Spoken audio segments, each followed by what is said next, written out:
Na primeira carta do apóstolo Paulo à igreja que estava em Corinto, no capítulo de número 11, no versículo de número 19, nas versões ARC, Almeida Revista e Corrigida, e ACF, Almeida Corrigida Fiel, diz o seguinte: importa que haja entre vós heresias, para que os que são sinceros se manifestem entre vós. Basicamente falando, heresia é uma opinião, um sistema ou uma doutrina que seja totalmente contrária a todas as doutrinas basilares da fé cristã. E Paulo deixa bem claro que importa que os hereges se manifestem em nosso meio, para que aqueles que são sinceros em relação à doutrina bíblica se manifestem. Ou seja,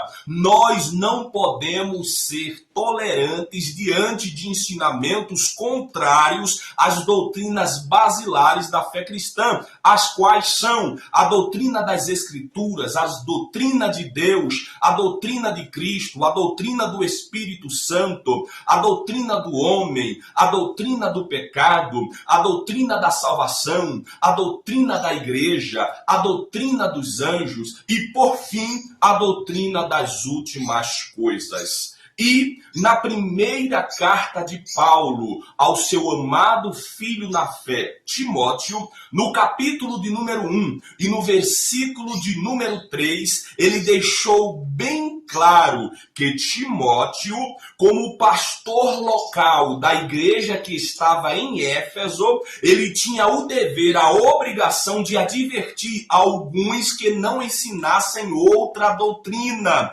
O mesmo apóstolo Paulo, escrevendo ao seu amado filho na fé, Tito, também deixa bem claro que ele deveria, no capítulo 1 e versículo 11, tapar a boca e repreender severamente os falsos mestres, claro, com a intenção de torná-los sadio na fé, conforme o versículo de número 13 do mesmo capítulo.